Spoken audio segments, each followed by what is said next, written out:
Let us suppose some organization has approached you to develop their website for them. So one type of service which you could provide is, as a developer, you will develop the website for them using your HTML, CSS, JavaScript and other skill sets which you have, and you can just give it out to them. That could be one type of service. The other type of service could be to partner with that organization which has asked you to develop the website, and you not only develop the website but also you make sure that the website which you have developed is driving the results to that particular organization.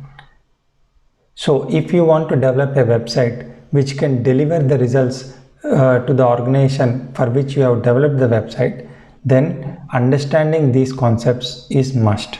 So what are these concepts? So the first thing which you need to understand is why exactly your business wants you to develop a website. Okay, so that is the first question which you need to understand. So maybe if they're a blogging site, their aim could be to bring in more people into their website so that they can run through the ads. So that could be one aim.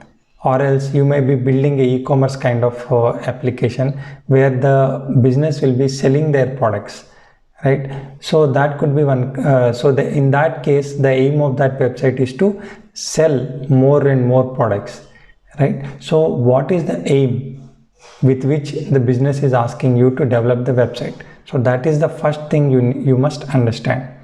Okay, so that aim is called conversion. This is the marketing language. Okay, whatever aim they are having in their mind, be it pulling the number of users or number of visitors onto the website, that could be one aim, or selling the product, that could be other aim. That aim is called as conversion.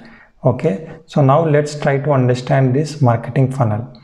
Okay, so this is where the conversion is. This is where their aim is getting fulfilled. The aim of the business is getting fulfilled.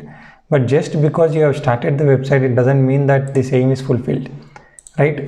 So you may have started the web store or a storefront to sell your products, but just because you have an e-commerce application doesn't mean that people start buying from your website, right? So there are some certain prerequisite steps for you to do so that people start buying your products, and that is where the conversion actually happens. So what are those steps? So first you need to create the awareness. So you have started the website, but nobody knows that website exists. Then what is the point? Then there is no way the conversion could happen, right? Someone should log into your website and see what is there, and only then there is a chance of buying something. So first you need to create the awareness. So how do you create the awareness? So there are different channels through which you can market. So what are those different channels? We'll take it up in the next lecture. But there are certain channels, like you can market it using social media channels like LinkedIn, Facebook and other social media channels. Or else you can do the SEO marketing to rank your pages in Google, Bing and other search engines. So there are multiple channels through which you can market your website. Okay, so you need to have a certain knowledge on how to market your website. So the aim here is bring more visitors to your website so that there is a chance of conversion. Okay, so just because visitors are coming onto your website doesn't mean the conversion will happen. So the next step would be, maybe they are going through your website and they are interested in you. So they are interested in certain product and they want to buy. Okay, but just because they have the interest, they don't immediately buy, right? Showing the interest could be like signing up for your newsletter, right? They might be interested in getting newsletter from you, so they will sign up. Or else they want to inquire more about a product, right? So then also they will approach you, or they will give you the contact number, your contact number, and ask you to approach them, right? So these are the ways of showing the interest, and once the user has shown the interest, then that particular person is a lead for you. Okay, so there is a more chance.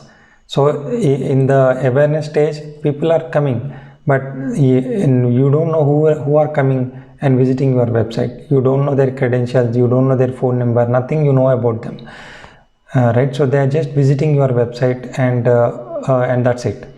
But once they show the interest and they reveal certain email ID to you and phone number to you and ask you to contact them, then that particular person will become a lead to you, and there is a more probability that that lead could get converted, right? The person at this stage, everybody may not be converted, but the lead has more chance to get converted, right? So once he has shown the interest, it doesn't mean he will immediately buy, right? He might be showing the interest in your product, but similarly he might have shown interest in some other product also, like especially your competitor products, right? And then he will get into the consideration phase, wherein he will be comparing different products, like product A to product B, product from the brand A to brand B. So like that he will do the comparison, right? Then he will then it means that he is actively considering our product.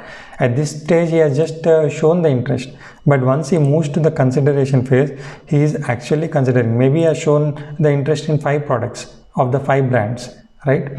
But when he is into consideration stage, and if he is considering our product, it means that from those 5 products he might be considering only 2 products, and from the 2 products he'll buy 1 product, right? So the consideration phase, if we can get into the consideration phase of the user, then there is much more probability that we can land into the conversion. So finally, after the consideration, the user will get into the conversion phase, wherein he will actually purchase. So this is called as marketing funnel. Okay, so let us suppose 1,000 people are visiting your website. Then maybe 100 people are showing interest in your product, and maybe 50 people are considering your product, and maybe 5 people will buy your product. Okay, so if you can pull 1,000 people onto your website, only 5 people will buy your product. Okay, so that is how this conversion works.